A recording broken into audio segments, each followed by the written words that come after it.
വേദവാക്യങ്ങൾ ഞങ്ങൾക്കാദായ മാവാ വേദനാഥനെ നിന്റെ ജ്ഞാനം നൽകുകേ വേദനാഥനെ നിന്റെ ജ്ഞാനം നൽകുകേ നല്ല ദേവനെ ഞങ്ങൾ എല്ലാവരെയും നല്ലതാക്കി നിന്നിഷ്ടത്തെ ചൊല്ലിടേണമേ നല്ലതാക്കി നിന്നിഷ്ടത്തെ.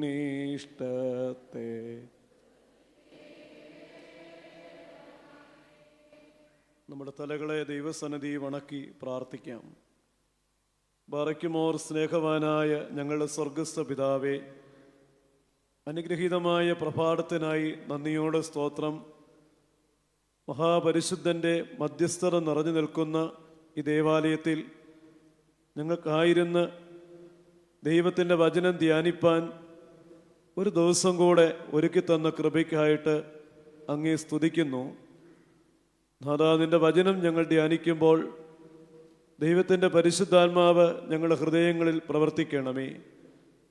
ഞങ്ങളുടെ സങ്കടങ്ങളും നിരാശകളും എല്ലാം മാറ്റി പ്രത്യാശ കൊണ്ട് ഞങ്ങളെ നിറയ്ക്കണമേ. പുതിയ വർഷത്തിൻ്റെ പ്രാരംഭ ദിനങ്ങളിൽ ഞങ്ങളായിരിക്കുമ്പോൾ ഞങ്ങൾ എങ്ങനെ ജീവിക്കണമെന്ന് നിന്റെ വചനത്തിലൂടെ ഒരു ബോധ്യം ഞങ്ങൾക്ക് തരണമേ. ശക്തിയേറിയ ഒരു ക്രിസ്തീയ ജീവിതത്തിലേക്ക് ദൈവമേ ഞങ്ങളെ വഴി നടത്തണമേ. ദൈവവചനമെന്ന കണ്ണാടിയിലൂടെ ഞങ്ങളുടെ കുറവുകളെ മനസ്സിലാക്കാനും അനുതപിപ്പാനും മടങ്ങി വരുവാനും ഞങ്ങൾക്ക് കൃപ തരണമേ. അവിടുത്തെ സന്നിധിയിൽ ഞങ്ങളെ താഴ്ത്തി സമർപ്പിക്കുന്നു. സകലതും ത്രിയേക ദൈവത്തിൻ്റെ തിരുനാമഹത്വത്തിനായിട്ട് തന്നെ. ആമീൻ. ത്രിയേക ദൈവത്തിൻ്റെ വലിയ തിരുനാമത്തിന് മഹത്വം ഉണ്ടായിരിക്കട്ടെ. ഏറ്റവും ആദരണീയനായ മാത്തുക്കുട്ടി അച്ഛൻ, കർത്താവിൽ അനുഗ്രഹിക്കപ്പെട്ട മാതാപിതാക്കളെ, സഹോദരങ്ങളെ, അനുഗ്രഹീതമായ പ്രഭാതത്തിനായി ദൈവത്തിന് സ്തോത്രം ചെയ്യാം. ഒരു മോഷ്ടാവായി ജീവിച്ച ഒരു വ്യക്തി പിന്നീട് ഒരു സന്യാസിയായി തീർന്ന ഒരു കഥ ഞാൻ വായിച്ചിട്ടുണ്ട്. അനേക വീടുകളിൽ കയറി സ്വർണവും പണവും ഒക്കെ മോഷ്ടിച്ചു നടന്ന ആ വ്യക്തി പിന്നീട് വീട്ടുകാരൊക്കെ ബോധമുള്ളവരായപ്പോൾ, സൂക്ഷ്മതയുള്ളവരായപ്പോൾ തൻ്റെ ജോലിക്ക് വിഘ്നം നേരിട്ടു. എന്നാൽ പിന്നെ സന്യാസിയാകാമെന്ന് വിചാരിച്ചു. അങ്ങനെ ആ മനുഷ്യന് ആ ഗ്രാമത്തിലെ ഒരു ആൽമരത്തിൻ്റെ ചുവട്ടിൽ കാഷായ വസ്ത്രങ്ങൾ ധരിച്ച് രുദ്രാക്ഷമാല അണിഞ്ഞ് നെറ്റിയിൽ ഭസ്മം അണിഞ്ഞ് ധ്യാനനിരതനായിട്ട് ഇരുന്നു. നാട്ടുകാരൊക്കെ ആൽമര ചുവട്ടിൽ വന്നു. ഈ സന്യാസിയോട് സങ്കടങ്ങൾ പറഞ്ഞ് ഞങ്ങൾക്ക് വേണ്ടി പ്രാർത്ഥിക്കണമേ എന്ന് പറഞ്ഞു. പിന്നീട് ആളുകൾ ധാരാളം വന്നുകൂടി. കാരണം ഈ സന്യാസിയോട് പ്രാർത്ഥനാ വിഷയങ്ങളൊക്കെ പറയുമ്പോൾ ആ പ്രാർത്ഥനകൾക്കൊക്കെ ഉത്തരം ആളുകൾക്ക് ലഭിക്കുകയാണ്. അതുകൊണ്ട് വീണ്ടും വീണ്ടും അവരുടെ പ്രശ്നങ്ങൾ പറയാൻ ആളുകൾ ആൽമര ചുവട്ടിൽ ഒന്നിച്ചുകൂടി. ഈ സന്യാസിക്ക് അതിശയമായി.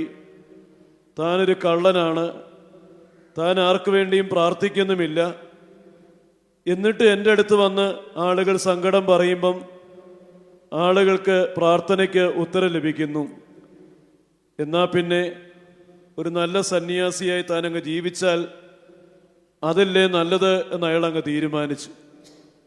അങ്ങനെ ആ കള്ളൻ കപട സന്യാസി വേഷം മാറ്റിവെച്ചിട്ട് ഒരു യഥാർത്ഥ സന്യാസിയായി തീർന്നു, യഥാർത്ഥ ഭക്തനായി തീർന്നു. ആളുകൾക്ക് വേണ്ടി ധാരാളമായി പ്രാർത്ഥിച്ചു. നമ്മളും ഇതുപോലെ ഒരു ക്രിസ്തീയ ജീവിതത്തിലേക്ക് നമ്മളെ വിളിച്ചതാണ്.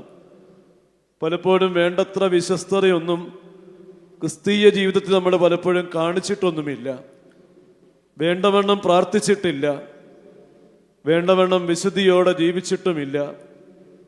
എന്നിട്ടും ദൈവം കൃപ തന്ന് ഇത്രത്തോളമൊക്കെ നടത്തിയെങ്കിൽ, എന്നിട്ടും ദൈവം ധാരാളം കൃപ തന്ന് ഇത്രത്തോളം പരിപാലിച്ചെങ്കിൽ നമുക്കൊരു തീരുമാനം എടുക്കരുതോ? എന്നാൽ പിന്നെ ഒരു നല്ല ക്രിസ്ത്യാനിയായിട്ട് അങ്ങ് ജീവിച്ചാലോ, ഒരു നല്ല വിശുദ്ധനായിട്ട് അങ്ങ് ജീവിച്ചാലോ, യഥാർത്ഥ ഭക്തനായിട്ട് അങ്ങ് ജീവിച്ചാലോ? അതിലേക്കാണ് ദൈവം നമ്മളെ വിളിക്കുന്നത്. യഥാർത്ഥ ഭക്തിയുടെ, യഥാർത്ഥ വിശുദ്ധിയുടെ മാതൃക നിറഞ്ഞ പരിശുദ്ധനായ പരമര തിരുമേനിയുടെ സാന്നിധ്യമുള്ള ദേവാലയത്തിൽ നമ്മൾക്ക് ആയിരിക്കുമ്പം നമുക്ക് ഈ പുതിയ വർഷത്തിൻ്റെ പ്രാരംഭ മാസത്തിൽ നമുക്കൊരു തീരുമാനമെടുക്കാം.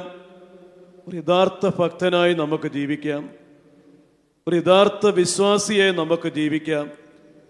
ഇപ്പം രണ്ടു തരം ക്രിസ്തീയ ജീവിതമുണ്ട്. വില കുറഞ്ഞ ക്രിസ്തീയ ജീവിതമുണ്ട്, വില കൂടിയ ക്രിസ്തീയ ജീവിതമുണ്ട്. അല്ലെങ്കിൽ കൃപ കുറഞ്ഞ ക്രിസ്തീയ ജീവിതമുണ്ട്, കൃപ കൂടിയ ക്രിസ്തീയ ജീവിതമുണ്ട്. ഈ വില കൂടിയ ക്രിസ്തീയ ജീവിതത്തിലേക്ക്, കൃപ കൂടിയ ക്രിസ്തീയ ജീവിതത്തിലേക്ക് ദൈവമായ കർത്താവ് ഈ വചനത്തിലൂടെ നമ്മളെ എല്ലാവരെയും ഇന്ന് ക്ഷണിക്കുകയാണ്. നമ്മുടെ അല്പസമയത്തെ ചിന്തയ്ക്കായി തിരഞ്ഞെടുക്കുന്ന വേദഭാഗം പരിശുദ്ധനായ പൗലോസ്ലീഹ കൊരിന്ത്യർക്ക് എഴുതിയ 1-ാം ലേഖനം 9-ാം അധ്യായത്തിൻ്റെ 24 മുതൽ 27 വരെയുള്ള വാക്യങ്ങളാണ്. 1 കൊരിന്ത്യർ 9-ന്റെ 24 മുതൽ 27 വരെയുള്ള വാക്യങ്ങൾ. ഓട്ടക്കളത്തിൽ ഓടുന്നവർ എല്ലാവരും ഓടുന്നുവെങ്കിലും ഒരുവനെ ബിരുദ പ്രാപിക്കുന്നുള്ളൂ എന്നറിയുന്നില്ലയോ? നിങ്ങളും പ്രാപിപ്പാൻ തക്കവണ്ണം ഓടുവീൻ. അംഗം പൊരുതുന്നവനൊക്കെയും സകലത്തിനും വർജനം ആചരിക്കും. അതോ അവർ വാടുന്ന കിരീടവും നാമോ വാടാത്തതും പ്രാപിക്കേണ്ടതിന് തന്നെ. ആകയാൽ ഞാൻ നിശ്ചയമില്ലാത്തവണ്ണമല്ല ഓടുന്നത്, ആകാശത്തെ കുത്തുന്നത് പോലെയല്ല ഞാൻ മുഷ്ടിയുദ്ധം ചെയ്യുന്നത്. മറ്റുള്ളവരുടെ പ്രസംഗിച്ച ശേഷം ഞാൻ തന്നെ കൊള്ളരുതാത്തവനായി പോകാതിരിക്കേണ്ടതിന് എൻ്റെ ശരീരത്തെ ദണ്ഡിപ്പിച്ച് അടിമയാക്കുകയത്രേ ചെയ്യുന്നത്. പൗലോസ് അപ്പോസ്തലൻ ഈ വചനത്തിലൂടെ കൊരിന്തിലെ ആളുകൾക്ക് പരിചയമുള്ള ചില കാര്യങ്ങൾ പറയുകയാണ്. കൊരിന്ത് എന്ന മഹാപട്ടണത്തിൽ പൗലോസ്ലീഹ പ്രവർത്തിക്കുന്ന, ലേഖനം എഴുതുന്ന കാലഘട്ടത്തിൽ ഒരു വലിയ മത്സരം, ഒരു കായിക മത്സരം ആരംഭിച്ചു. ആ മത്സരത്തിൻ്റെ പേര് ഇസ്തൂമിയൻ ഗെയിംസ് എന്നാണ്, ഇസ്തൂമിയൻ കളി. ഈ കായിക മത്സരത്തിലെ പ്രധാനപ്പെട്ട ഇനം ദ്വന്ദ്വയുദ്ധമാണ്, അംഗമാണ്.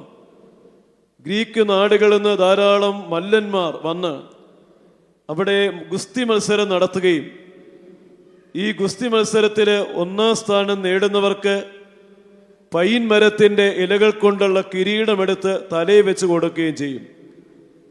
ഇതാണ് അംഗം പൊരുതുന്നവനൊക്കെയും സകലത്തിലും വർജനം ആചരിക്കും. പൗലോസ്ലീഹ അവിടെ 1-ാം സ്ഥാനം നേടുന്ന ആളിലേക്കാണ് നോക്കുന്നത്. ആ മനുഷ്യൻ 1-ാം സ്ഥാനം നേടിയത് വെറുതെ ഒന്നുമല്ല. പല കാര്യങ്ങൾ വേണ്ടാന്ന് വെച്ചു. കഠിനമായ പരിശീലനം, കഠിനമായ നിഷ്ഠയും ചിട്ടയുമുള്ള ജീവിതം, അതിൽ കൂടെയാണ് ആ മനുഷ്യന് യുദ്ധ മത്സരത്തിൽ അംഗത്തിൽ 1-ാം സ്ഥാനം കിട്ടിയത്. ഇന്ന് ഒരു കാര്യം കൂടെ പറയുന്നുണ്ട്, അവരോ വാടുന്നതും നാമോ വാടാത്തതും പ്രാപിക്കേണ്ടതിന് തന്നെ. ഈ ദ്വന്ദ്വയുദ്ധത്തിൽ മത്സരിച്ച് 1-ാം സ്ഥാനം കിട്ടിയവർക്ക് കിട്ടുന്ന പൈൻ മരത്തിൻ്റെ ഇലകൾ കൊണ്ടുള്ള കിരീടമാണ്. അത് കുറെ കഴിഞ്ഞങ്ങ് വാടും. പക്ഷെ നമ്മളായിരിക്കുന്ന മറ്റൊരു ദ്വന്ദ്വയുദ്ധത്തിലാണ്, മറ്റൊരു പോരാട്ടത്തിലാണ്, മറ്റൊരംഗത്തിലാണ്. അത് ക്രിസ്തീയ ജീവിതമാകുന്ന അംഗമാണ്. അതിൽ വിജയിക്കുന്നവർക്കോ ജീവകിരീടമാണ് ലഭിക്കുവാനായിട്ട് പോകുന്നത്. അത് വാടാത്ത കിരീടമാണ്. കൊരിന്തിൻ്റെ അയൽപട്ടണമായിരുന്നു അഥേന. മലയാളം ബൈബിളിൽ അഥേന എന്നാണ് വായിക്കുന്നത്, എങ്കിലും അതിന് ശരിക്കുമുള്ള പേര് ഏതൻസ് എന്ന.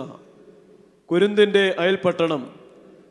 അവിടെ മറ്റൊരു ഗെയിംസ് ഇതുപോലെ ആരംഭിച്ചു. പൗലോസ്ലീഹായുടെ പ്രവർത്തന കാലത്ത് തന്നെ ആരംഭിച്ചത്. ആ മത്സരം പിന്നീട് വളർന്നു വന്ന് നമുക്കേവർക്കും സുപരിചിതമായ ഒളിമ്പിക്സ് മത്സരമായിട്ട് മാറി. ഒളിമ്പിക്സ് മത്സരത്തിന് പ്രധാനപ്പെട്ട ഇനം മാരത്തോൺ ഓട്ടമാണ്. മാരത്തോൺ ദീർഘദൂര ഓട്ടമോടി ഒന്നാം സ്ഥാനം ലഭിക്കുന്നവർക്ക് കൊടുക്കുന്നത് ഒലീവ് മരത്തിൻ്റെ ഇലകൾ കൊണ്ട് പെടഞ്ഞ കിരീടം തലയിൽ വെച്ച് കൊടുക്കും. ഈ രണ്ട് മത്സരങ്ങൾ പൗലോസ്ലീഹായെ സ്വാധീനിക്കുന്നുണ്ട്, ചിന്തകളെ സ്വാധീനിക്കുന്നുണ്ട്. ഇസ്തൂമിയൻ ഗെയിംസിലെ ദ്വന്ദ്വ യുദ്ധവും ഒളിമ്പിക്സ് മത്സരത്തിലെ മാരത്തോൺ ഓട്ടവും. ഇതിൻ്റെ വെളിച്ചത്തിൽ പൗലോസ്ലീഹ പറയുകയാണ്, ഇതാണ് ക്രിസ്തീയ ജീവിതം. ക്രിസ്തീയ ജീവിതം ഇതുപോലെയാണ്. അതൊരു ശക്തമായ പോരാട്ടമാണ്, അത് ശക്തമായ ഓട്ടമാണ്. ഓട്ടക്കളത്തിൽ ഓടുന്നവർ എല്ലാവരും ഓടുന്നെങ്കിലും ഒരുവനെ ബിരുദ പ്രാപിക്കുന്നുള്ളൂ. നിങ്ങളും ബിരുദ പ്രാപിപ്പാൻ തക്കവണ്ണം ഓടുവീൻ. ക്രിസ്തീയ ജീവിതം ഒരു ഓട്ട മത്സരമാണ് എന്ന് പൗലോസ്ലീഹയുടെ ലേഖനങ്ങളിൽ ധാരാളം ഭാഗങ്ങളിൽ പറയുന്നുണ്ട്. ക്രിസ്തീയ ജീവിതം ഒരു ഓട്ടമാണെങ്കിൽ ഈ ഓട്ടത്തിന് ഒരാരംഭമുണ്ട്, ഈ ഓട്ടത്തിന് ഒരു വളർച്ചയുണ്ട്, ഓട്ടത്തിന് ഒരു ലക്ഷ്യസ്ഥാനമുണ്ട്.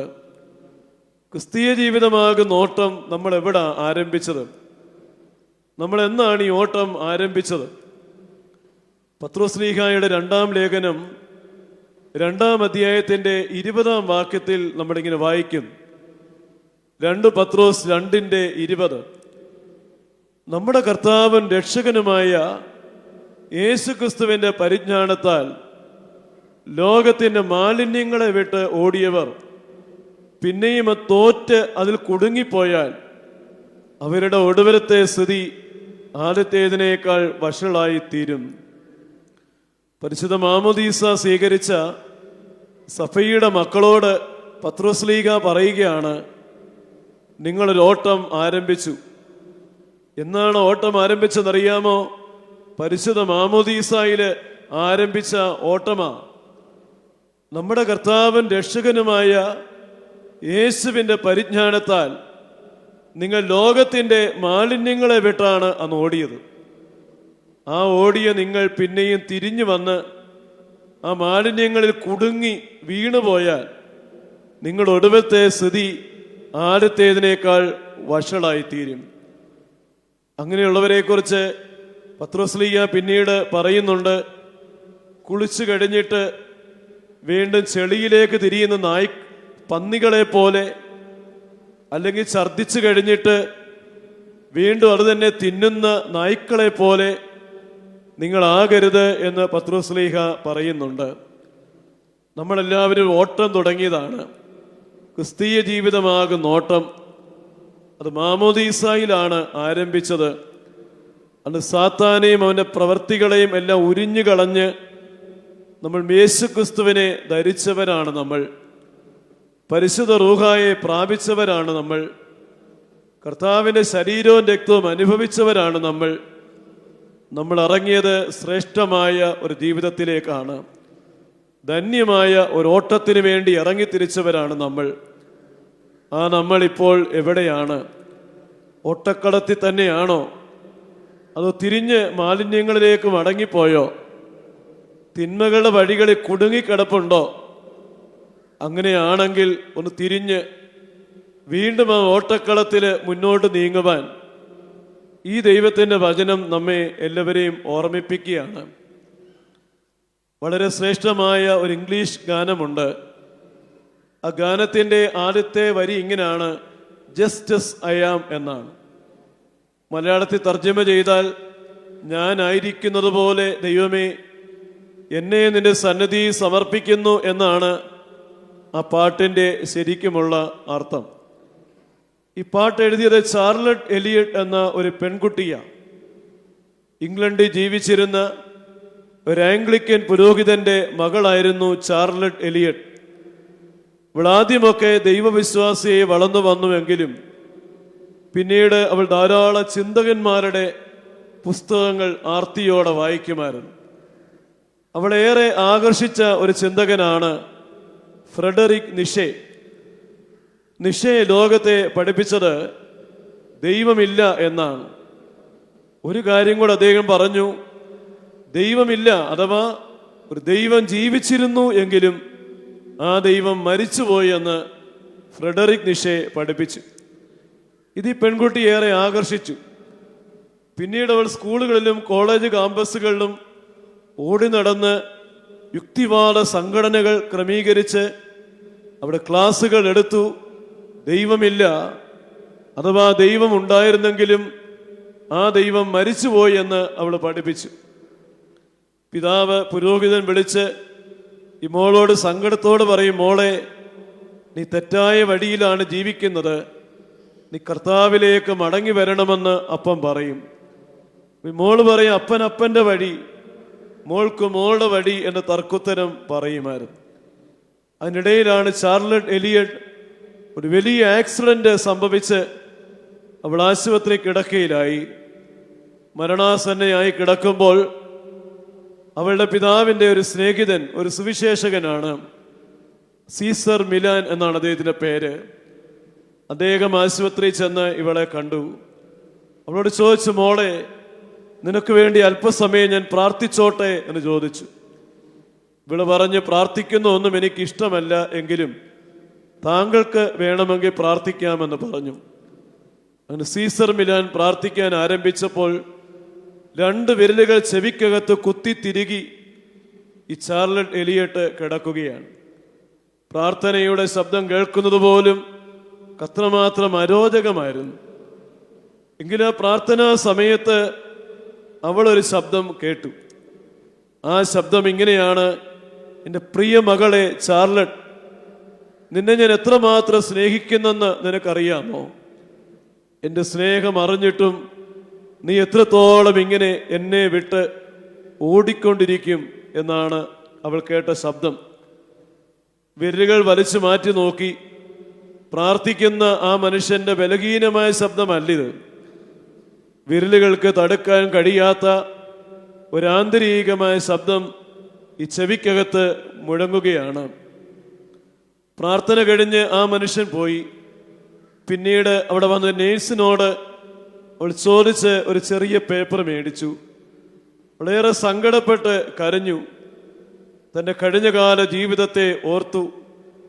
ക്രിസ്തുവിന് വേണ്ടി ജീവിച്ച ആദ്യ നാളുകളെ ഓർത്തു. പിന്മാറിപ്പോയ നാളുകളെ ഓർത്ത് സങ്കടപ്പെട്ടു. ദൈവത്തോട് മറുതലിച്ച ജീവിതത്തെ ഓർത്ത് ഏറെ കരഞ്ഞ് അവൾ എഴുതിയ അനുതാപത്തിൻ്റെ, സമർപ്പണത്തിൻ്റെ പാട്ടാണ് ജസ്റ്റസ് ഐ ആം, ഞാനായിരിക്കുന്നത് പോലെ എന്നാരംഭിക്കും. മലയാളത്തിൽ ആ പാട്ട് ഇങ്ങനെ തർജ്ജമ ചെയ്തിരിക്കുന്നു: എനിക്കായി ചീന്തി നിന്റെ രക്തം, ഇല്ലിതല്ലാതൊരു ന്യായവും, ഇപ്പോൾ നിൻ വിളി കേട്ട് ദേവാട്ടിൻകുട്ടി വരുന്നേൻ എന്ന ഗാനം ആരംഭിക്കുകയാണ്. ഈ ഗാനം എഴുതി കുറച്ച് ദിവസങ്ങൾ കഴിഞ്ഞ് ചാർലറ്റ് എലിയട്ട് ഈ ലോകം വിട്ട് പോയി. എങ്കിലും അവളെ ഒരു പുതിയ ഓട്ടം ആരംഭിക്കുകയായിരുന്നു. പാപകരമായ വഴികളെ വിട്ടിട്ട് അവൾ വീണ്ടും ക്രിസ്തുവിൻ്റെ വഴിയിലേക്ക് മടങ്ങി വരികയായിരുന്നു. ഈ മടങ്ങി വരവിലേക്കാണ് ദൈവം നമ്മളെ ഈ പുതിയ വർഷത്തിൽ ക്ഷണിക്കുന്നത്. പരിശുദ്ധ മാമോദീസായി നൽകിയ സമർപ്പണം വിട്ട്, ദൈവത്തോടുള്ള ബന്ധം വിട്ട് നാം എവിടെയെങ്കിലും മാറിപ്പോയിട്ടുണ്ടെങ്കിൽ അതൊക്കെ ഒന്ന് തിരുത്തിയിട്ട് വീണ്ടും പ്രാർത്ഥനയുടെ, ആരാധനയുടെ, തിരുവചനത്തിൻ്റെ, വിശുദ്ധിയുടെ ജീവിതത്തിലേക്ക് ഒന്ന് മടങ്ങി വരുവാൻ ദൈവമായ കർത്താവ് നമ്മളെ വിളിക്കുകയാണ്. കൃപ കുറഞ്ഞ ക്രിസ്തീയ ജീവിതം അങ്ങ് നിർത്തിയിട്ട് ഒരു കൃപ കൂടിയ ക്രിസ്തീയ ജീവിതത്തിലേക്ക്, വില കുറഞ്ഞ ക്രിസ്തീയ ജീവിതം നിർത്തിയിട്ട് ഒരു വില കൂടിയ ക്രിസ്തീയ ജീവിതത്തിലേക്ക് നമുക്ക് മടങ്ങി വരുവാൻ തക്കവണ്ണം ഈ വചനം നമ്മളെ പ്രചോദിപ്പിക്കുകയാണ്. ഉൽപ്പത്തി പുസ്തകം വായിക്കുമ്പോൾ അവിടെ ഒരു ഓട്ടക്കാരനെ നമ്മൾ പരിചയപ്പെടുന്നുണ്ട്. കാരണം ആ മനുഷ്യന്റെ പേരിൻ്റെ കൂടെ എവിടൊക്കെ വായിച്ചാലും ഓടിപ്പോയി എന്നാണ് വായിക്കുന്നത്. കാരണം നടക്കാനൊന്നും അറിയത്തില്ല, ഓടുന്ന ഒരാളാണ്. എന്തിനാണ് ഓടുന്നതെന്നറിയാമോ? ആ മനുഷ്യൻ മറ്റാരുമല്ല, യാക്കോബ് തന്നെയാണ്, ഇസ്ഹാക്കിന്റെ മകനായ യാക്കോബ്. ഇവനെല്ലാവരെയും കളിപ്പിക്കുന്നവനാണ്, കബളിപ്പിക്കുന്നവനാണ്. അവൻ്റെ പേരിൻ്റെ അർത്ഥം തന്നെ അങ്ങനെയാണ്, സൂത്രക്കാരൻ, കബളിപ്പിക്കുന്നവനെന്നൊക്കെയാണ്. ഇവനെ സഹോദരനായ ഏശാവിനെ കബളിപ്പിച്ചാണ് ജ്യേഷ്ഠാവകാശം മേടിച്ചത്. അപ്പനായ ഇസ്ഹാക്കിനെ കബളിപ്പിച്ചാണ് ജ്യേഷ്ഠന് കിട്ടേണ്ട അനുഗ്രഹങ്ങളെല്ലാം മേടിച്ചത്. എന്നിട്ട് പദ്ദൻ അരാമിലേക്ക് ഓടിപ്പോയി. ഓടുന്നത് ദൈവത്തിന് പോലും പിടികൊടുക്കാതാണ്. മറ്റുള്ളവരെ കബളിപ്പിക്കും, എന്നിട്ട് മനുഷ്യനും പിടികൊടുക്കത്തില്ല, ദൈവത്തിനും പിടികൊടുക്കാതെ ഇങ്ങനെ കിടന്ന് ഓടുന്നവനാണ് യാക്കോബ്. ലാബാന്റെ വീട്ടിൽ ചെന്നു. അമ്മാവൻ അവിടെ ചെന്ന് കഴിഞ്ഞ് ഭാര്യമാർ 2 ഭാര്യമാരായി, 13 മക്കളായി, 12 ആൺമക്കളും ഒരു മകൾ ദീന. പിന്നെ ആടുമാടുകളെ കിട്ടി, ഗ്രഹവിഗ്രഹങ്ങൾ മോഷ്ടിച്ചു. രായ്ക്ക് രാമാൻ അവിടുന്ന് ഓടിപ്പോയി. ഇങ്ങനെ ഓടി വരുന്നതിന് ഇടയ്ക്ക് ദൈവം കയറിയെന്ന് പിടിച്ചു. ദൈവം കയറി യാക്കോബിനെ പിടിച്ചു. ഉൽപ്പത്തി പുസ്തകം 28-ാം അധ്യായത്തിലാണ്. യാബോക്ക് കടവിന്റെ തീരത്ത് യാക്കോബ് ഓടി വരുമ്പം അവിടെയാണ് ഒരു ദൈവദൂതൻ അവന് നേരെ വന്നു. അവർ തമ്മിൽ മൽപ്പിടുത്തമായി. യാബോക്ക് കടവിന്റെ തീരത്തുള്ളൊരു മൽപ്പിടുത്തം. ഇത് പരിശുദ്ധ കുമ്പസാരത്തിൻ്റെയും പരിശുദ്ധ മാമോദീസായുടെയും ഒരു പ്രതീകമായി ഈ സംഭവത്തെ നമുക്ക് കാണാം. യാബോക്ക് കടവിന്റെ തീരത്ത് ദൈവദൂതൻ മൽപ്പിടുത്തം നടത്തുകയാണ്. ഇത് അനുദപിക്കാൻ വേണ്ടിയുള്ള മൽപ്പിടുത്തമാണ്. അനുതാപത്തിലേക്ക് യാക്കോബിനെ നടത്തുന്ന മൽപ്പിടുത്തമാണ്. അനുദപിക്കാൻ മനസ്സില്ലാത്തവനാണ് യാക്കോബ്. ആ മനസ്സില്ലായ്മയുടെ പ്രതീകമാണ് ഈ മൽപ്പിടുത്തം. ദൈവത്തോട് പോരാട്ടം, ദൈവത്തോട് മറുതലിപ്പ്. നേരം പുലരാറായിട്ടും മൽപ്പിടുത്തം തീർന്നില്ല. ദൈവദൂതൻ പറഞ്ഞ് എന്നെ വിട്, നേരം പുലരാറായി എന്ന് പറഞ്ഞിട്ടും മൽപ്പിടുത്തം തീർന്നില്ല. ഒടുവിൽ ദൈവത്തിന്റെ ദൂതൻ ഒരു കാര്യം ചെയ്തറിയാമോ? യാക്കോബിന്റെ തുടയുടെ തടത്തിലൊന്ന് തൊട്ടപ്പം തുടയങ്ങ് ഉളുക്കിപ്പോയി. ഇനി യാക്കോബിന് അങ്ങനെ ഓടാനൊന്നും പറ്റത്തില്ല. ഓടിയാലും അറിയാം അതാരാ ഓടുന്നോന്ന് അറിയാം, കാരണം തുട ഉളുക്കിയവന്റെ ഓട്ടമാണ്. അപ്പൊ യാക്കോബിന്റെ തുടയങ്ങ് ഉളുക്കിപ്പോയി. അപ്പൊ യാക്കോബ് ദൈവത്തിനെ മുറുക്കെ പിടിച്ചിരിക്കുക. എന്താ പറഞ്ഞറിയാമോ? അനുഗ്രഹിച്ചിട്ടല്ലാതെ നിന്നെ വിടത്തില്ലെന്ന്. എന്തുമാത്രം അനുഗ്രഹം കിട്ടിയ മനുഷ്യനാണ് യാക്കോബ് എന്നറിയാമോ? അനുജനായ ജനിച്ചിട്ടും ജ്യേഷ്ഠാവകാശം കിട്ടിയവൻ, അപ്പന്റെ എല്ലാ അനുഗ്രഹങ്ങളും പിടിച്ചു മേടിച്ചവൻ, ലാബാന്റെ വീട്ടിൽ നിന്ന് ബഹുസമ്പന്നനായി മക്കളും ആടുമാടുകളും ഒക്കെയായിട്ടാണ് വരുന്നത്. ഇത്രയും അനുഗ്രഹങ്ങൾ കിട്ടിയിട്ടും യാക്കോബ് ദൈവദൂതനെ മുറുക്കെ പിടിച്ചിട്ട് പറയാണ്, അനുഗ്രഹിക്കാതെ ഞാൻ വിടത്തില്ലെന്ന്. എന്താണ് ഇങ്ങനെ പിടിക്കുന്നറിയാമോ? എന്തെല്ലാം അനുഗ്രഹങ്ങൾ കിട്ടിയിട്ടും യാക്കോബ് പറയും ഒരു സമാധാനവുമില്ലെന്ന്. യാക്കോബിന് ഒരു സമാധാനമായി ഉറങ്ങാൻ പോലും പറ്റുന്നില്ല. കാരണം ഇപ്പോഴും പേടിച്ചാ ഓടി വരുന്നത്. സഹോദരനായ ഏശാവ് എന്നെ കണ്ടാൽ കൊന്നുകളയുമെന്ന് പേടിച്ചാണ് യാക്കോബ് ഓടി വരുന്നത്. അതുകൊണ്ടാണ് ദൈവത്തിനെ മുറുക്കെ പിടിച്ച് പറയാണ്, ലോകത്തിന്റെ അനുഗ്രഹങ്ങൾ എന്തെല്ലാം കിട്ടിയാലും അത് അനുഗ്രഹമാകത്തില്ല. സ്വർഗത്തിലെ ദൈവത്തിന്റെ അനുഗ്രഹമാണ് എനിക്ക് വേണ്ടത്.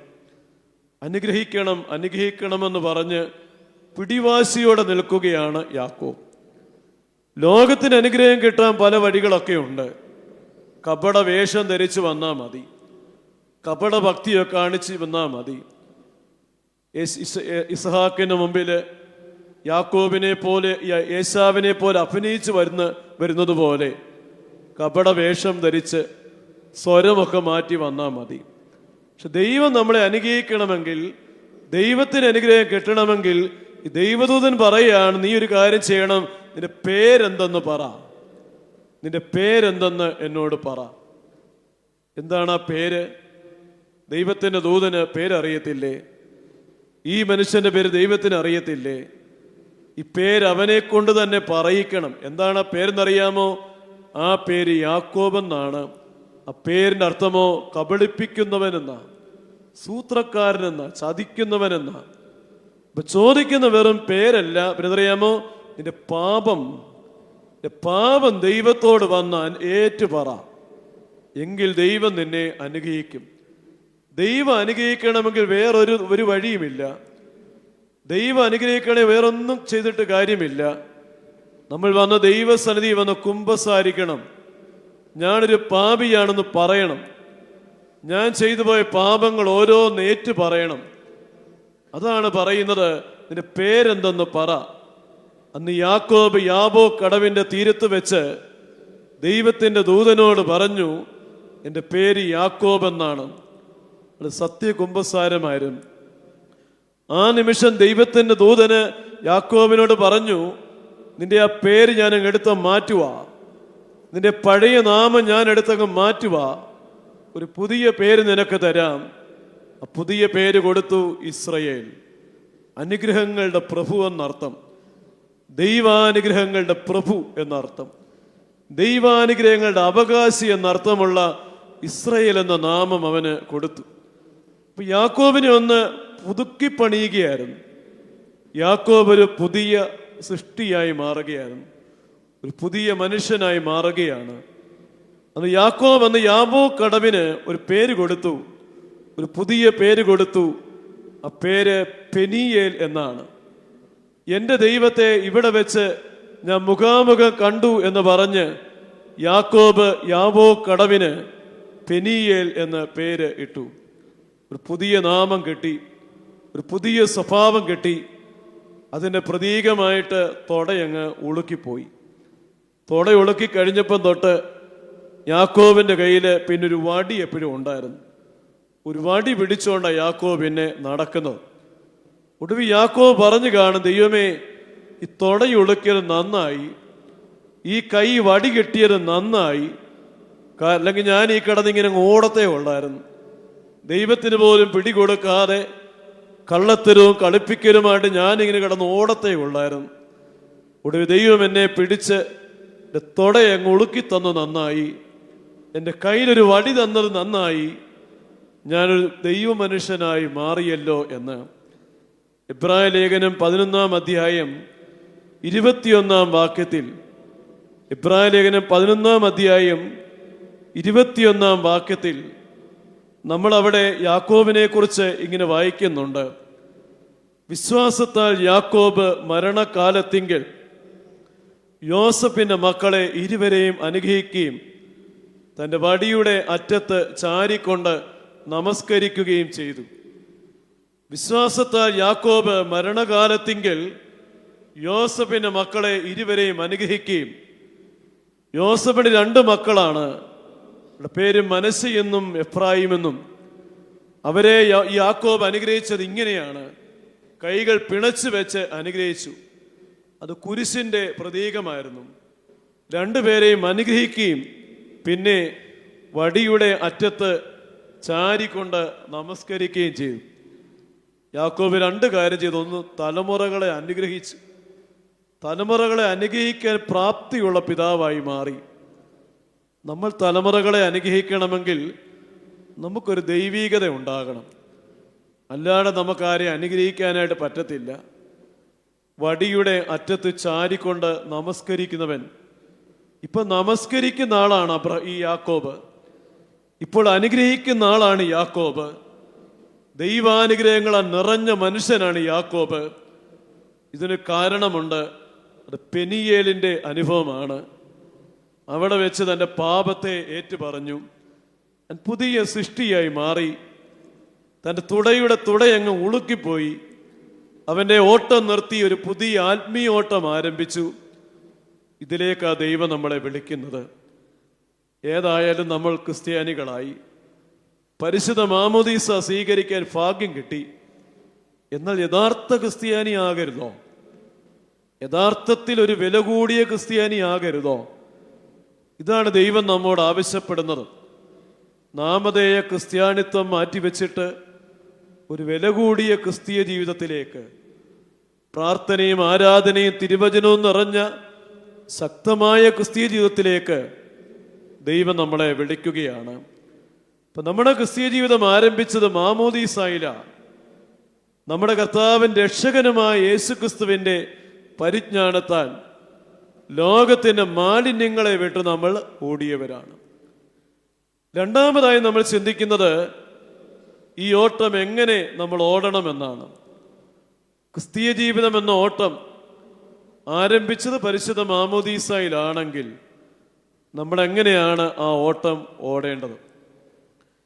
എബ്രായ ലേഖനം 12-ാം അധ്യായത്തിൻ്റെ 1-ാം വാക്യം. എബ്രായ ലേഖനം 12-ാം അധ്യായത്തിൻ്റെ 1-ാം വാക്യം. ആകയാൽ നാമും സാക്ഷികളുടെ ഇത്ര വലിയൊരു സമൂഹം നമുക്ക് ചുറ്റും നിൽക്കുന്നത് കൊണ്ട് സകല ഭാരവും മുറുകെ പറ്റുന്ന പാപവും വിട്ട് നമുക്ക് മുമ്പിൽ വെച്ചിരിക്കുന്ന ഓട്ടം സ്ഥിരതയോടെ ഓടുക. ഒരു വാക്ക് പറയുന്നുണ്ട്, സ്ഥിരതയോടെ ഓടുക. എന്താണ് കാരണം എന്നറിയാമോ? സാക്ഷികളുടെ ഇത്ര വലിയൊരു സമൂഹം നമുക്ക് ചുറ്റും നിൽക്കുന്നുണ്ട്. ആരാണ് സാക്ഷികളുടെ വലിയ സമൂഹം? എബ്രായ ലേഖനം 11-ാം അധ്യായം എന്ന് പറഞ്ഞാൽ അത് വിശ്വാസത്തിൻ്റെ അധ്യായമാണ്, അല്ലെങ്കിൽ വിശ്വാസ വീരന്മാരുടെ അധ്യായമാണ്. യഹൂദ സഭയില് ദൈവത്തിന് വേണ്ടി ജീവിച്ച, ദൈവത്തിന് വേണ്ടി ജീവിതം അർപ്പിച്ച അനേക പുണ്യ പിതാക്കന്മാരുടെ ചരിത്രം 11-ാം അധ്യായത്തിൽ പറയുന്നുണ്ട്. അത് ആരംഭിക്കുന്നത് ഹാബേൽ മുതലാ. ഹാബേൽ, ഹാനോക്ക്, നോഹ, പിന്നീട് അബ്രഹാം, ഇസ്ഹാക്ക്, യാക്കോബ്, ഗിദയോൻ, ഇഫ്താഹ്, ബാരാക്ക്, മോശ തുടങ്ങിയ അനേകരുടെ ജീവചരിത്രം 11-ാം അധ്യായത്തിൽ പറയുന്നുണ്ട്. അവരൊക്കെ ഈ ലോകം വിട്ടു. അവരൊക്കെയും വിശ്വാസത്തിന് നല്ല പോരാട്ടം കഴിച്ചു, നല്ല ഓട്ടം തികച്ച് ജീവകിരീടം പ്രാപിക്കാനെ ഒരുങ്ങി നിൽക്കുകയാണ്. അവരെ വിളിക്കുന്ന പേരാണ് സാക്ഷികളുടെ ഇത്ര വലിയ സമൂഹം.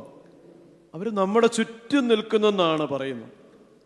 നമ്മളിവിടെ ആരാധനയ്ക്കായി ദേവാലയത്തിൽ വരുമ്പം, തിരുവചന ശുശ്രൂഷിക്കായി ദേവാലയത്തിൽ വരുമ്പം ഇവിടെ കൂടിയിരിക്കുന്ന നമ്മൾ ഇത്രയും പേരൊന്നുമല്ല ഇവിടെ ഉള്ളത്. നമ്മുടെ പുറമേയുള്ള കണ്ണുകൾക്ക് കാണാൻ കഴിയാത്ത, എണ്ണിക്കൂടാൻ കഴിയാത്ത സംഘങ്ങൾ ഇവിടെ ഉണ്ട്. വാങ്ങിപ്പോയ മാതാപിതാക്കളുടെ സാന്നിധ്യമുണ്ട്. ഈ ദേവാലയത്തെ സ്നേഹിച്ച്, ആരാധനയെ സ്നേഹിച്ച് ദൈവസ്ഥലേക്ക് കടന്നുപോയ മാതാപിതാക്കൾ ഇവിടെ ഉണ്ട്. ലോകപരമായി അവരാരും ഇപ്പം ഇല്ല, പക്ഷേ ഇവിടെ സാന്നിധ്യമുണ്ട്. അതുപോലെ വാങ്ങിപ്പോയ വിശുദ്ധന്മാരുടെ സാന്നിധ്യമുണ്ട്. പരിശുദ്ധ അമ്മയുടെ, അപ്പോസ്തലന്മാരുടെ, പരിശുദ്ധനായ പരമതിരുമേനിയുടെ സാന്നിധ്യം ഇവിടെയുണ്ട്. അവർ നമ്മുടെ ചുറ്റും നിൽക്കുന്നു എന്നാണ് പറയുന്നത്. ചുറ്റും നിൽക്കുന്നു എന്നതിന് വലിയ അർത്ഥമാണ് ഉള്ളത്. ഒന്നാമതായി നമ്മുടെ കൂടെ അവരുണ്ടെന്നാണ്. നമ്മുടെ കൂടെ ഉണ്ടെന്ന് മാത്രമല്ല, നമ്മുടെ ചുറ്റും കോട്ടകൾ പോലെ, കോട്ടക്കൊത്തളങ്ങൾ പോലെ സംരക്ഷണമായി, പ്രാർത്ഥനയുടെ കവചമായി വിശുദ്ധന്മാർ നമ്മുടെ ചുറ്റും നിൽക്കുന്നെന്നാണ് അതിൻ്റെ അർത്ഥം. അപ്പം നമ്മുടെ ചുറ്റും വിശുദ്ധന്മാർ നിൽക്കുകയാണ്. അവർ നമ്മെ പ്രോത്സാഹിപ്പിക്കുക, നമുക്ക് വേണ്ടി പ്രാർത്ഥിക്കുകയാണ്. അതുകൊണ്ട് നാം എന്തെഴുതറിയാമോ? സകല ഭാരവും പിന്നെ മുറുകെ പറ്റുന്ന പാപവും വിട്ട് നമുക്ക് മുമ്പിൽ വെച്ചിരിക്കുന്ന ഓട്ടം സ്ഥിരതയോടെ ഓടുക. ഓട്ടം ഓടണേൽ ഈ ഭാരവും വെച്ചുകൊണ്ട് ഓടാൻ പറ്റത്തില്ല. എന്താണ് ഭാരം? ജീവിതത്തിൻ്റെ ഭാരങ്ങൾ തന്നെയാണ്. സങ്കടങ്ങളും മനോവിഷമങ്ങളും ദുഃഖങ്ങളും ആകുലങ്ങളും ഒക്കെ ഈ ഭാരം. ഇത് വെച്ചുകൊണ്ട് ഒത്തിരി നാൾ ജീവിക്കരുത്. അത് വെച്ചുകൊണ്ട് ജീവിക്കാം, കാരണം അത് വെച്ചുകൊണ്ട് നമ്മൾ നടക്കുമല്ലോ, മനസ്സിലതെപ്പോഴും ഉണ്ടായിരിക്കുമല്ലോ. പക്ഷെ ഭാരങ്ങൾ എവിടെയെങ്കിലും കൊണ്ടൊന്ന് വെക്കണം. അത് വെക്കാനൊരു സന്നദ്ധിയുണ്ട്, ദൈവസന്നദ്ധിയാണ്. നിന്റെ ഭാരം യഹോവയുടെ മേൽ വെച്ചുകൊള്ളുക, അവൻ നിന്നെ പുലർത്തും. നീതിമാൻ കുലുങ്ങിപ്പോകുവാൻ അവൻ ഒരു നാൾ സമ്മതിക്കത്തില്ല. ദൈവത്തിൻ്റെ വചനം പറയുക. മനസ്സിൽ ഭാരവും വെച്ചുകൊണ്ട് നടന്നാൽ ഹൃദയം തകർന്നു പോകും, ശരീരം തളർന്നു പോകും, ജീവിതം നിലച്ചു പോകും. നമ്മൾ ഒത്തിരി നാൾ ഈ ഭാരവും കൊണ്ട് നടക്കണ്ട. ഇത് പരിഹരിക്കാൻ കഴിയുന്ന ഒരാളുടെ മുമ്പിൽ കൊണ്ട് ഈ കാര്യങ്ങളെല്ലാം കൊണ്ടൊന്ന് വെക്കണം. അത് പ്രാർത്ഥനയിലാണ് സമർപ്പിക്കുന്നത്. അവൻ നിങ്ങൾക്ക് വേണ്ടി കരുതുന്നതാകിയാൽ നിങ്ങളുടെ സകല ചിന്താകുലങ്ങളും അവൻ്റെ മേൽ ഇട്ടുകൊള്ളുവീനെന്ന് പത്രോസ്ലീഹായി നമ്മെ ഓർപ്പിക്കുക. ഭാരം വെച്ചുകൊണ്ട് ഓടാൻ പറ്റത്തില്ല. ക്രിസ്തീയ ജീവിതത്തിൽ മുന്നേറണമെങ്കിൽ ഈ ഭാരം നമ്മളെ പുറകോട്ട് വലിക്കും, ഭാരം നമ്മളെ താഴെ വീഴ്ത്തിക്കളയും. ഈ ഭാരങ്ങളൊക്കെ ഓടുന്നതിനിടയ്ക്ക് ദൈവത്തിൻ്റെ സന്നിധിയിലോട്ട് സമർപ്പിക്കണം. കാരണം അവനെല്ലാം പരിഹരിക്കുന്നവനാണ്, അവനെല്ലാം ചെയ്യാൻ പറ്റും. ദൈവത്തിന് മാത്രമേ നമ്മുടെ ഭാരങ്ങൾ വഹിച്ച് അത് പരിഹരിക്കാൻ പറ്റത്തുള്ളൂ. നമ്മളെ കൊണ്ട് ഒന്നിനും കഴിവില്ല. ദൈവസന്നിധി ഭാരങ്ങൾ സമർപ്പിക്കാൻ ഈ സമയം ഇടയാകണം. രണ്ടാമത്തേതോ, മുറുകെ പറ്റുന്ന പാപം. പല പാപങ്ങളും പരിശുദ്ധ കുമ്പസാരത്തിൽ പറഞ്ഞ് തിരുത്തി നമ്മൾ പുതിയവരായി തീർന്നിട്ടുണ്ട്. എന്നാൽ ഇപ്പോഴും ഹൃദയത്തിൽ ഇങ്ങനെ മുറുക്കെ പറ്റുന്ന ചില പാപങ്ങൾ നമ്മളിൽ ഉണ്ടാകാം. ഇത്തിൽ കണ്ണി പോലെ, അത് മരത്തിൻ്റെ തടികളിലൊക്കെ പറ്റിപ്പിടിച്ചിരിക്കുന്ന ഇത്തിളിൻ്റെ കണ്ണി പോലെ അത് പറ്റിപ്പിടിച്ചിട്ടുണ്ട്. കുറേയൊക്കെ പുറമേ പറിച്ചു കളഞ്ഞെങ്കിലും അത് പിന്നെയും പിന്നെയും മുളച്ചു വരിക, അത് പൂർണ്ണമായി പറിച്ചു കളഞ്ഞിട്ടില്ല. ചില മോഹങ്ങൾ, ചില പാപങ്ങൾ, ചില ദുശീലങ്ങൾ ഇപ്പോഴും കളഞ്ഞിട്ടില്ല. അത് വളർന്ന് വളർന്ന് ആ മരത്തിൻ്റെ കൊമ്പ് ഉണക്കുന്നത് പോലെ ക്രിസ്തീയ ജീവിതത്തെയും തകർത്ത് കളയും. അതുകൊണ്ട് പറയുകയാണ്, മുറുക്കെ പറ്റുന്ന പാപം കൂടെ പറിച്ചു കളയണം. അത് പറിച്ചു കളയാൻ നമുക്ക് പറ്റത്തില്ല. കാരണം നമ്മൾ കുറേ പറിച്ചു നോക്കിയതാ, നമ്മളെ കൊണ്ട് കഴിയാത്ത കാര്യമാണ്. അത് കഴിയുന്ന ഒരാളുണ്ട്, പരിശുദ്ധാത്മാവാണ്. നമ്മുടെ ജീവിതത്തെ മുറുക്കെ പറ്റുന്ന പാപങ്ങളെ പറിച്ചു കളയാൻ പറ്റുന്ന ഒരാളാണ് പരിശുദ്ധാത്മാവ്. ആ പരിശുദ്ധാത്മാവിൻ്റെ സന്നിധിയിൽ നമ്മുടെ ഹൃദയങ്ങളെ സമർപ്പിച്ചാൽ നമ്മളിലുള്ള സകല പാപത്തിൻ്റെ വേരുകളും പാപത്തിൻ്റെ തിന്മകളും പൂർണ്ണമായി പരിശുദ്ധാത്മാവ് നീക്കിക്കളഞ്ഞ് ഒരു പുതിയ ഹൃദയം നമുക്ക് തരിക തന്നെ ചെയ്യും. ഇത് രണ്ടും വിട്ടിട്ട് നമ്മൾ സ്ഥിരതയോടെ ഓടുക. നമ്മുടെ മുമ്പിലുള്ള ഓട്ടം സ്ഥിരതയോടെ ഓടുക.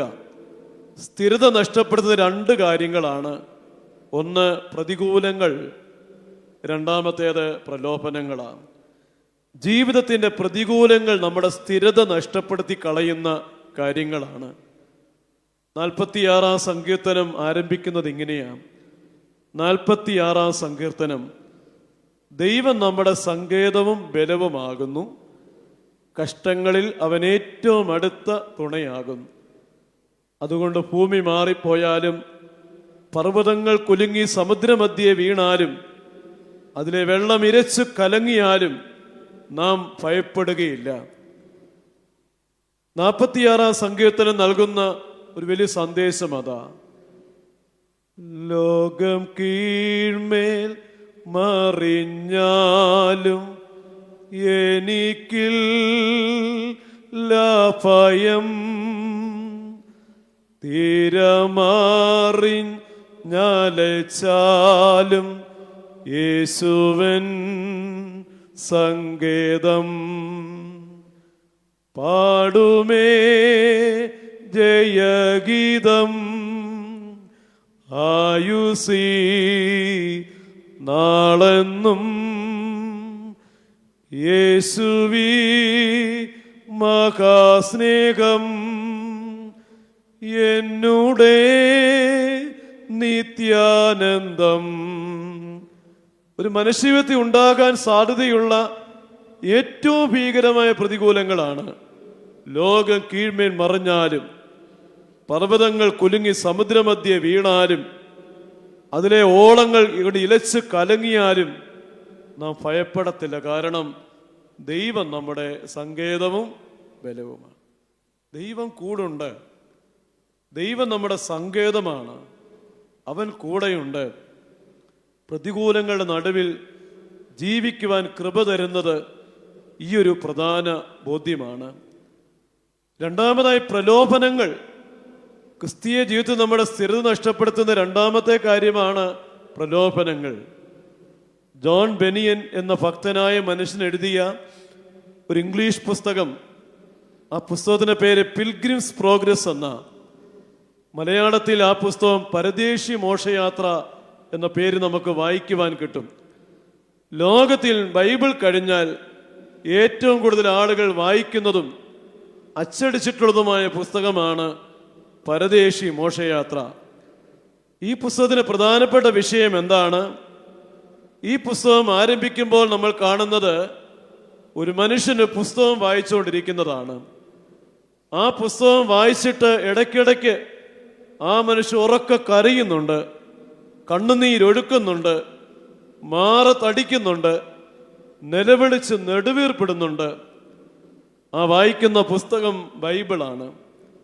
ആ വായിക്കുന്ന മനുഷ്യന്റെ പേര് ക്രിസ്ത്യാനി എന്നാണ്. ഈ പുസ്തകം വായിച്ചപ്പോൾ ഒരു കാര്യമൊക്കെ മനസ്സിലായി, താനൊരു പാപിയാണെന്നും താൻ ജീവിക്കുന്ന പട്ടണത്തിന്റെ പേര് നാശപുരി എന്നാണെന്നും ഈ പട്ടണം മനുഷ്യന്റെ പാപം മൂലം നശിപ്പിക്കപ്പെടുമെന്നും ആ മനുഷ്യന് ബോധ്യമായി. ആ മനുഷ്യൻ ഉടനെ തന്നെ വേഗം തന്റെ വീട്ടിലേക്ക് ചെന്നിട്ട് തന്റെ ഭാര്യയോട് പറഞ്ഞു, മക്കളോടും പറഞ്ഞു, എൻ്റെ പ്രിയപ്പെട്ടവളെ, എൻ്റെ പ്രിയ മക്കളെ, നിങ്ങളോട് ഞാനൊരു കാര്യം പറയട്ടെ. നമ്മളെല്ലാം പാപികളാണ്, നമ്മളെല്ലാം പാപം ചെയ്തവരാണ്. നാം ജീവിക്കുന്ന ഈ പട്ടണം നാശപുരി എന്ന പട്ടണമാണ്. ഇത് അധിക കാലമില്ല, ഈ പട്ടണം വേഗം നശിപ്പിക്കപ്പെടും. നമ്മൾ ഈ പട്ടണം വിട്ട് നഗരമായ സിയോൻ പുരിയിലേക്ക് പോകണം, നഗരമായ സിയോൻ പുരിയിലേക്ക് പോകണമെന്ന് പറഞ്ഞു. ഭാര്യ കളിയാക്കി, കുഞ്ഞുങ്ങൾ ആക്ഷേപിച്ചു, അച്ചായന് വട്ടുപിടിച്ചെന്ന് പറഞ്ഞു. എല്ലാവരും ഈ മനുഷ്യനെ അങ്ങ് പുച്ഛിക്കുകയായിരുന്നു. ആരും ഒന്നും കേട്ടില്ല. പിന്നെ ആ മനുഷ്യൻ സമീപത്തുള്ള കൂട്ടുകാരുടെ വീടുകൾ തോറും കയറി ഇറങ്ങുകയാ. അവരോടൊക്കെ പറയുകയാണ്, നമ്മൾ ജീവിക്കുന്ന പട്ടണം നാശപുരി, അത് വേഗം നശിക്കും, നമ്മൾ സിയോൻ പുരിയിലേക്ക് പോകണം, നിങ്ങൾ എൻ്റെ കൂടെ വരണമെന്നാണ് എൻ്റെ ആഗ്രഹമെന്ന് പറഞ്ഞു. അവരാരും കേട്ടില്ല. അവരെല്ലാം ഭാര്യയെ പോലെ മക്കളെ പോലെ ഈ മനുഷ്യനെ അവഗണിക്കുകയും പുച്ഛിച്ച് തള്ളുകയും ചിലരൊക്കെ കളിയാക്കുകയും ചിലരൊക്കെ പറഞ്ഞു ഭ്രാന്ത് പിടിച്ചെന്ന് പറഞ്ഞു. ഒടുവിൽ ഈ മനുഷ്യൻ സിയോൻ പുരിയിലേക്ക് പോകാനായിട്ട് ഇറങ്ങി. ആ യാത്രയുടെ മനോഹരമായ വിവരണം അടങ്ങുന്ന ഒരു പുസ്തകമാണ് പരദേശി മോക്ഷയാത്ര. സിയോണിലേക്ക് ഈ മനുഷ്യരിങ്ങനെ പോകുമ്പം അനേക വഴികളിലൂടെയാണ് പോകുന്നത്. അങ്ങനെ ഒരു അധ്യായത്തിന്റെ പേര് മായച്ചന്ത എന്ന. ക്രിസ്ത്യാനിക്ക് സിയോൻ പുരിയിലേക്ക് പോകണമെങ്കിൽ ഈ മായച്ചന്തയുടെ നടുവിലൂടെ ഒരു ചെറിയ വഴിയുണ്ട്, ആ വഴി കൂടെ പോകണം. സിയോണിലേക്ക് പോകുന്ന ലോകത്തിന്റെ എല്ലാ സഞ്ചാരികൾക്കും പോകേണ്ട ഒരു വഴിയാണ് മായച്ചന്തയുടെ നടുവിലൂടെയുള്ള ഒരു ഇടുങ്ങിയ വഴി. അതിൽ മായച്ചന്ത എന്ന് പേര് വരാൻ കാരണം ലോകത്തിലെ എല്ലാ സുഖസൗകര്യങ്ങളും ആഡംബരങ്ങളും ആഭരണങ്ങളും വില കൂടിയ വസ്ത്രങ്ങളും എല്ലാ പാപങ്ങളും വിൽക്കാൻ കിട്ടുന്ന ചന്തയാണ് മായച്ചന്ത. ഈ ചന്തയുടെ നടുവിലൂടാണ് സിയോണിലേക്കുള്ള വഴി. ക്രിസ്ത്യാനി ആ വഴിയിലേക്ക് പ്രവേശിച്ചു. അവിടെയാണ് പ്രവേശിച്ചപ്പോൾ തന്നെ പല സ്ഥലങ്ങളിൽ നിന്ന് ആളുകൾ വിളിക്കുകയാണ്, ഇവിടെ കയറി വരിക, മനോഹരമായ വസ്ത്രങ്ങൾ നിനക്ക് തരാം, മനോഹരമായ ആഭരണങ്ങളുണ്ട്, നല്ല മദ്യങ്ങളുണ്ട്, നല്ല സുഖങ്ങൾ നിനക്ക് തരാം എന്ന് ആളുകൾ ഇങ്ങനെ വിളിച്ചുകൊണ്ടിരിക്കുക. ക്രിസ്ത്യാനി അങ്ങോട്ട് നോക്കിയില്ല, ഇടത്തും വലം നോക്കാതെ നേരെ നോക്കി, യാത്ര ചെയ്യും ഞാൻ ക്രൂശെ നോക്കി എന്ന് പറഞ്ഞ് പാടുന്നത് പോലെ സിയോനെ നോക്കി പോവാ. ഇടത്തോട്ടും വലത്തോട്ടും തിരിഞ്ഞില്ല. ഒരു കാര്യം ക്രിസ്ത്യാനിക്ക് മനസ്സിലായി, എന്തറിയാമോ? തനിക്ക് മുമ്പേ സിയോണിലേക്ക് പോകാൻ ഇറങ്ങിയ പല സഞ്ചാരികളും ഇപ്പം മായച്ചന്തയ്ക്കകത്തോടെ കറങ്ങി നടക്കുക. സിയോനിൽ പോകാൻ ഇറങ്ങിയതാ, പക്ഷെ ഇപ്പം ലക്ഷ്യമൊക്കെ പോയി മറന്നിട്ട് ഈ ചന്തയ്ക്കകത്തോടെ നടക്കുക. നല്ല സാധനമാണല്ലോ, ഇതിനെന്തോ വിലയാ, അത് നല്ല വസ്ത്രമാണല്ലോ, നല്ല സുഖമാണല്ലോ എന്നൊക്കെ കേൾക്കുന്നുണ്ട്. അതൊക്കെ മുമ്പ് യാത്ര തുടങ്ങിയ പല സിയോൻ സഞ്ചാരികളാണ്. താൻ ഒരിക്കലും പിന്മാറി പോകരുതേ എന്ന ബോധ്യത്തോടെ ഈ മനുഷ്യന് ക്രിസ്ത്യാനി നേരെ പോകുമ്പം പുറകിൽ ഒരു മനുഷ്യൻ വിളിക്കുകയാണ്. ആ മനുഷ്യൻ വിളിക്കുന്നത് ഇങ്ങനെയാണ്, ഇവിടെ കയറി വരിക, നല്ല സുഖങ്ങൾ നിനക്ക് ഞാൻ തരാം. ഇതുവരെയും ആര് വിളിച്ചിട്ടും നോക്കാത്ത മനുഷ്യനാ, ഇതുവരെ തിരിഞ്ഞു നോക്കാത്തവനാണ്. ഇപ്പൊ തിരിഞ്ഞു നോക്കാൻ തീരുമാനിച്ച കാരണം വിളിക്കുന്ന ആളിന്റെ ശബ്ദം നല്ല പരിചയമുള്ള ശബ്ദമാണ്, പരിചയമുള്ള ആളാണ് ഈ വിളിക്കുന്നത്. ക്രിസ്ത്യാനി തിരിഞ്ഞു നോക്കി. ആ മനുഷ്യന്റെ പേര് ദേമാസ് എന്നായിരുന്നു. പരിശുദ്ധനായ പൗലോസ് ശ്ലീഹ തീമോത്തിയോസിന് എഴുതിയ 2-ാം ലേഖനം 4-ാം അധ്യായത്തിന്റെ 10-ാം വാക്യത്തിലാണ് നമ്മൾ ദേമാസിനെ കാണുന്നത്. 2 തീമോത്തി 4:10 പൗലോസ്ലീഹ സങ്കടത്തോടെ ജയിലിൽ ഇരുന്നു കൊണ്ട് സങ്കടത്തോടെ തീമോത്തിയോസിന് എഴുതുകയാണ്, ദേമാസ് ഈ ലോകത്തെ സ്നേഹിച്ചിട്ട് എന്നെ വിട്ട് തെസ്സലോനിക്കയ്ക്ക് പോയി. പൗലോസ്ലീഹയുടെ അവസാന നാളുകളിലെ സങ്കടമായിരുന്നത്. ദേമാസ് ഈ ലോകത്തെ സ്നേഹിച്ചിട്ട് എന്നെ വിട്ട് തെസ്സലോനിക്കയ്ക്ക് പോയി. തെസ്സലോനിക്ക എന്ന് പറഞ്ഞാൽ പുരാതന ലോകത്തിലെ മായചന്തയാ, ദ വാനിറ്റി ഫെയർ, മായചന്ത. കൊല്ലം കണ്ടവന് ഇല്ലം വേണ്ടെന്ന് പറയുന്നത് പോലെ തെസ്സലോനിക്ക കണ്ടവൻ പിന്നെ മടങ്ങി വരത്തില്ല. അത്രയ്ക്ക് സുന്ദരമായ പട്ടണമാണ്, മനോഹരമായ തുറമുഖ നഗരം, കച്ചവട സാധ്യതയുള്ള വ്യാപാര കേന്ദ്രങ്ങൾ, അതുപോലെ ജീവിക്കുവാൻ ആവശ്യമായ തൊഴിൽ സാധ്യതകൾ ധാരാളം. സുഖലോലുപനായി ജീവിക്കാൻ ഏത് മനുഷ്യനെയും പ്രേരിപ്പിക്കുന്ന മനോഹര പട്ടണം തെസ്സലോനിക്ക. പൗലോസ്ലീഹയുടെ കൂടെ സുവിശേഷ ഘോഷണത്തില് പ്രവർത്തിച്ച ദേമാസ് അതിനിടയിൽ തെസ്സലോനിക്കയ്ക്ക് പോയി. അവിടുന്ന് പിന്നെ മടങ്ങി വന്നില്ല. അയാൾ അവിടെ മുഴുകി അവിടുത്തെ ജീവിതത്തിന്റെ ശൈലിയിലേക്ക് മടങ്ങിപ്പോയി. ഇത് പ്രതീകാത്മകമായിട്ട് ഈ കഥയില് പറയുകയാണ്, ദേമാസ് മായച്ചന്തയില് സുഖങ്ങൾ വിൽക്കുന്ന ഒരു കട തുടങ്ങിയിരിക്കും. അതിലേക്ക് സിയോൻ സഞ്ചാരികളെ വിളിച്ചു കയറ്റുകയാണ്, വരിക, നിങ്ങൾക്ക് സുഖം തരാമെന്ന് പറഞ്ഞ്. ഇവിടെയാണ് ദേമാസ് എന്ന മനുഷ്യനെ കണ്ടിട്ട് ക്രിസ്ത്യാനി ചോദിക്കുകയാണ്, നീയല്ലേ ദേമാസ്? നീയല്ലേ നമ്മുടെ പൗലോസ് അപ്പോസ്തലനോടൊപ്പം സുവിശേഷം പ്രസംഗിച്ച് നടന്നത്? ദേമാസ് പറ, അതേ, ഞാൻ തന്നെ. ഞാനാണ് പൗലോസിന്റെ സഹചാരിയായി കൂടെ നടന്ന് സുവിശേഷം പ്രസംഗിച്ചത്. ഞാൻ ആ വഴിയെല്ലാം വിട്ടു കേട്ടോ. ഞാനിപ്പോൾ തെസ്സലോനിക്കയിൽ എന്ന് പറഞ്ഞ് ഞാനിപ്പോൾ മായച്ചന്തയിൽ സുഖങ്ങൾ വിൽക്കുന്ന കടയാണ് നടത്തുകയാന്ന് പറഞ്ഞു. ക്രിസ്ത്യാനിക്ക് ഏറെ സങ്കടമായി. ആ മനുഷ്യന്റെ അവസ്ഥ കണ്ടിട്ട് സങ്കടപ്പെട്ടു.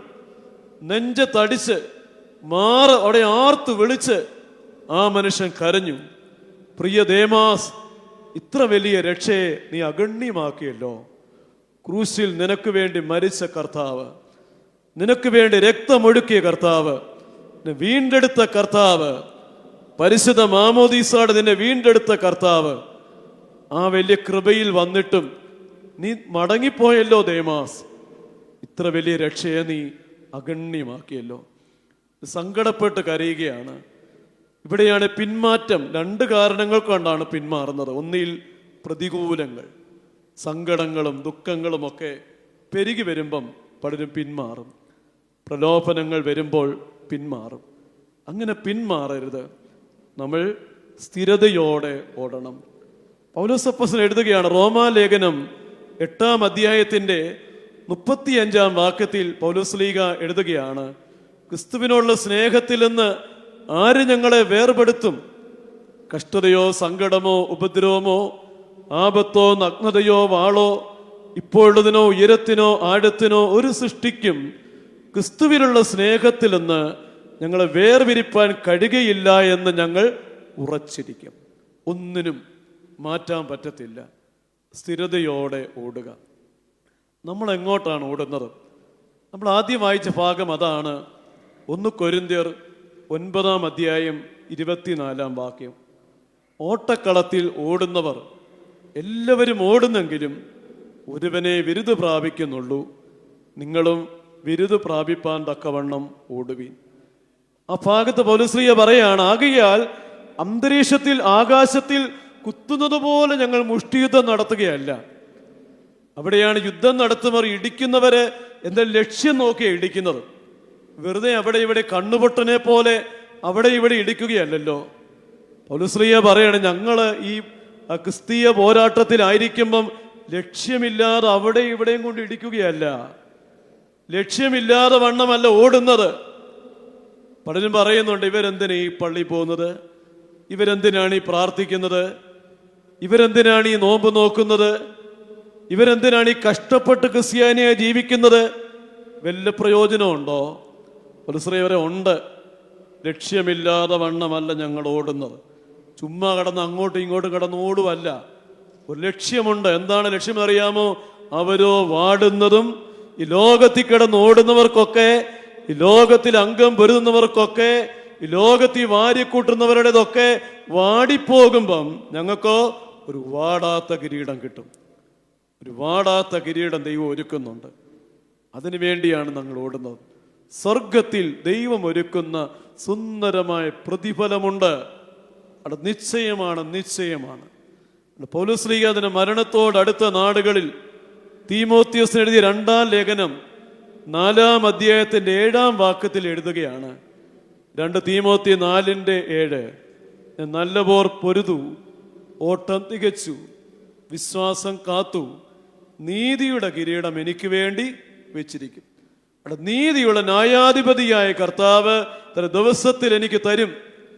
എനിക്ക് മാത്രമല്ല, തന്റെ പ്രത്യക്ഷതയിൽ പ്രിയം വെച്ച എല്ലാവർക്കും കൂടെ. എന്തൊരു ബോധ്യമാണത്! മരണത്തോടടുക്കുമ്പോൾ എൻ്റെ ഓട്ടം തികച്ചു, എൻ്റെ വിശ്വാസം കാത്തു, നീതിയുടെ കിരീടം എനിക്ക് വേണ്ടി വെച്ചിരിക്കും. നല്ല ഉറപ്പാണത്. ഈ ഉറപ്പ് നമുക്കുണ്ടാകണം. നാം ആരംഭിച്ചൊരു മഹത്തായ ഓട്ടമാണ്. ഈ ഓട്ടം ലോകത്തിൽ കിടന്നോടുന്ന ഓട്ടങ്ങളല്ല, ലോകത്തിലൊന്നും വെട്ടിപ്പിടിക്കാനുള്ള ഓട്ടമല്ല, നിത്യജീവൻ പ്രാപിക്കാനുള്ള ഓട്ടമാണ്. ആ ഓട്ടത്തിൽ എന്ത് പ്രതികൂലം വന്നാലും, എന്ത് പ്രലോഭനം വന്നാലും പിന്തിരിയാതെ സ്ഥിരതയോടെ നമുക്ക് ഓടാം. ഓടി അനേക ഭക്തന്മാരോടൊപ്പം, വിശുദ്ധന്മാരോടൊപ്പം നീതിയുടെ വാടാത്ത കിരീടം പ്രാപിക്കുവാൻ നമുക്ക് ഇടയാകട്ടെ എന്ന് പ്രാർത്ഥിച്ച് എൻ്റെ വാക്കുകളെ ഉപസംഹരിക്കുന്നു. നമ്മുടെ തലകളെ വണക്കി നമുക്ക് പ്രാർത്ഥിക്കാം. എത്ര നാൾ വൃഥാവായോടി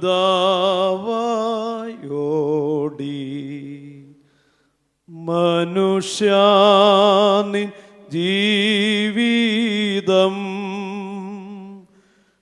ലോകത്തിൻ്റെ ഇമ്പം തേടി കഴിച്ചു നീ ഈ വീതം.